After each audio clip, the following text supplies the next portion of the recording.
کہ پاکستان اسلام کا قلعہ نہیں ہے، پاکستان امریکہ کا ہلاری اڈا ہے۔ اب بھی میں کہتا ہوں کہ پاکستان امریکہ کا ہلاری اڈا ہے۔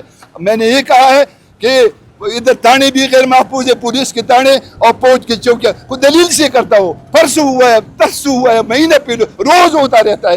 جب ہمارے سرحدات غیر محفوظ ہو، یہاں رہنے والے غیر محفوظ ہو، یہاں روزگار نہیں ہے، صحت نہیں ہے، تعلیم نہیں ہے، تو اللہ آپ لوگوں کا بیڑا غرق کرے، اب رحم کرے ہمارے اوپر۔ رحم نہیں آتا، جو قربانی ہم نے دی ہے وہ تاریخ میں اس کا ذکر بھی نہیں ہے۔ اس ملک کی بقا کی جنگ ہم نے لڑی ہے، اس ملک کی بقا کی، اس ملک کی سالمیت کی، اس ملک میں آئین و قانون کی حکمرانی کے لیے ہم خانہ بدوش بن گئے ہیں۔ پشاور اور مردان کی گلی کوچوں میں ہم نے بھیک مانگ کر زندگی گزار دی ہے۔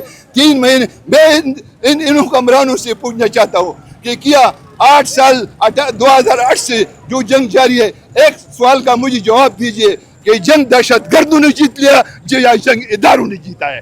اگر اس سوال کا جواب کسی کے پاس نہیں ہے، میں یہ بتانا چاہتا ہوں کہ مالاکنڈ ڈویژن کی عوام، تاجر برادری، سول سوسائٹی، سیاسی جماعتوں میں اب بیداری کا شعور پیدا ہوئے۔ انشاءاللہ اس تاریخ کو آخری انجام تک لے جائیں گے اللہ کے فضل سے۔